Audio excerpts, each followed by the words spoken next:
আবার ছোট আর একটু দুষ্টুমি না, যাও নিজেদের ঘরে যাও। তুমি নিয়ে যাও না ওদেরকে। হ্যাঁ চলো চলো, ফ্রেশ হবে, মা বলেছে। হ্যাঁ অনেক হয়েছে, খেলা হয়েছে, চলো চলো। কি শান্তি বাড়ি ফিরে।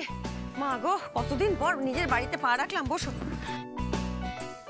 বিজলি, দাঁড়া, ব্যাগপত্র রাখ। তুই আমাকে এক কাপ চা করে খাওয়া তো, গা ম্যাচ ম্যাচ করছে এতটা পথ এসে। আর শোন শোন, ওখান থেকে যে চাটা নিয়ে এসেছি সেইটা একটু ভালো করে বানাতো, আরাম করে খাই। যা। ঠিক আছে মা, আমি আনছি। যা যা যা।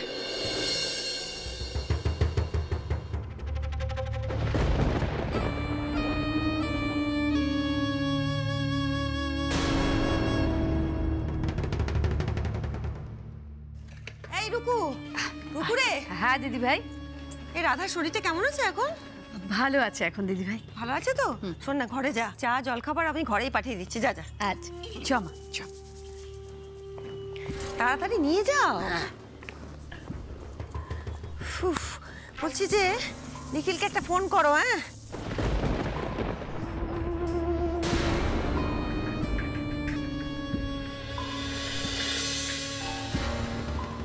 কি গো?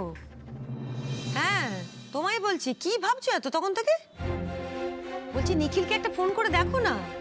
আমরা যখন ফিরছিলাম তখন নিখিলদের গাড়িটা একটু পিছিয়ে পড়েছিল। দেখো তো কতদূর, খোঁজ নিয়ে দেখো। আসছে আসছে, রাস্তাতেই আছে। ওদের সঙ্গে আমার কথা হয়েছে, এত চিন্তা করো না, এসে যাবে কিছুক্ষণের মধ্যেই। তুমি যাও, একটু রেস্ট নাও। এ কদিন তো ভালোই ধকল গেছে তোমারও। আমি ঠিকই আছি, আমার কিচ্ছু হয়নি। যা কিছু হবার তোমারই হয়েছে। আরে আবার আমাকে নিয়ে পড়লে কেন? তো কাকে নিয়ে পড়বো শুনি? আমার চোখে কোনোদিন তুমি ফাঁকি দিতে পেরেছো যে আজ পারবে?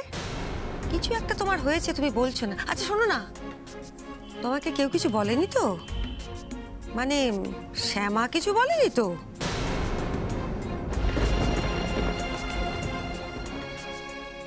হঠাৎ এরকম প্রশ্ন কেন করলে সুজাতা? শ্যামা কি কিছু বলার মেয়ে? না, বলার মতো মেয়ে না হলে কি হবে? ইদানিং যা পাখনা গজাচ্ছে ওনার, তাই ভাবলাম হয়তো এমন কিছু আবদার টাবদার করে বসেছে তোমার কাছে, তুমি হয়তো রেগে গেছো, তোমার মন খারাপ হয়ে গেছে, মেজাজ খারাপ হয়ে গেছে। শোনো, তোমার সঙ্গে অনেক বছর হলো ঘর করছি। হ্যাঁ, তোমার হাঁটা চলা কথাবার্তা দেখেই আমি বুঝতে পারি তুমি কি চাইছো, কি ভাবছো।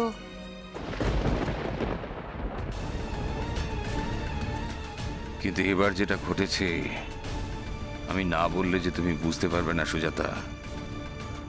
কারণ এই যে অবিশ্বাস্য, দিনের পর দিন যে অন্যায়টা হয়েছে, শুনলে তুমি সহ্য করতে পারবে না। তো এমন কিছু একটা আমাকে করতে হবে যাতে ন্যায় বিচারও হয়, কিন্তু আমার পরিবারে কোনো ঝড় না ওঠে।